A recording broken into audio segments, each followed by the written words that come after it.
John warned us about the rain yesterday, and it sounds like it wasn't too much. Yeah, here and there, kind of played out like we expected it to. Let's go ahead and look at the rain totals. I thought I would kind of focus on our neighbors to the south. We'll look at our own rain totals in a second, but that was the approximate range. Palisades being toward the left of your screen and the Altadena area over to the right middle right there. And that's about what they got, and that's kind of what we expected. I did hear, though, that UCLA picked up about an inch, and that's pretty close to Palisades, so it was definitely kind of all over the map as far as rain totals. Most areas, though, did stay where we thought they were, but there were a few areas that definitely stood out. So look at your totals there, between about 1/10 of an inch on the low end up to about 1/2 an inch on the moderate side. But then some areas, look at Ventura, right around the Civic Center. That would be off of Victoria, right above where Tracy talked about Salsers.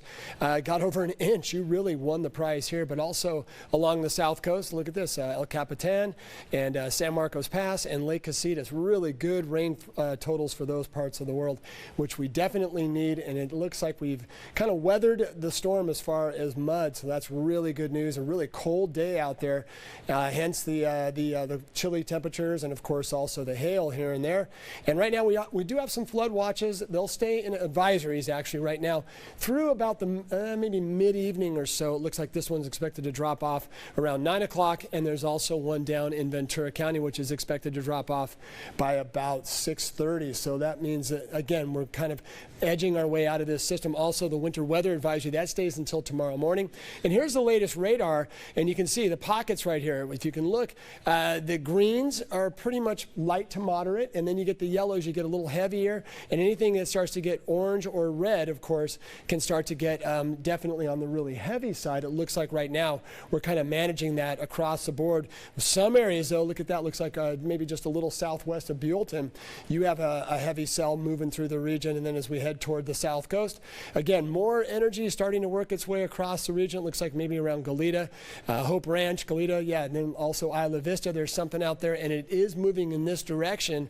And again, with thunderstorm chances, you run into the risk of possibly waterspouts, and also, of course, really heavy downpours and hail, as we saw earlier today.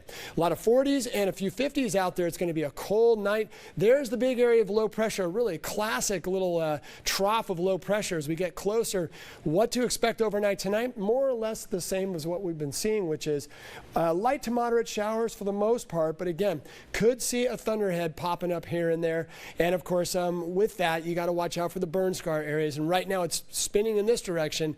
Shortly, it will start to spin more like this, and we'll start to see, as it scoots to the south, any energy getting back in will start coming in through our northern door. Right now it's coming up out of the south, and then by late afternoon tomorrow, it pretty much clears out of the region and we're done. Next system knocks on the door as we head toward next weekend. That one looks pretty weak. There it is right there, maybe by Saturday, Sunday. And then beyond that, the weather computers are getting confident that the first week of February could be kind of busy with rainstorms. So we're going to have to watch that very, very closely, maybe somewhere around the 4th or the 5th of February. All right, cool and breezy. Should be dry except for the early morning hours where we could see a little bit of a sprinkle here and there. And you can see the temperatures will be chilly in the morning, and by the afternoon only warming into the high 50s for most areas.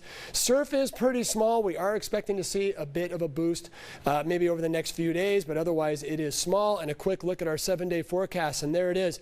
Cool and breezy once we get past this system.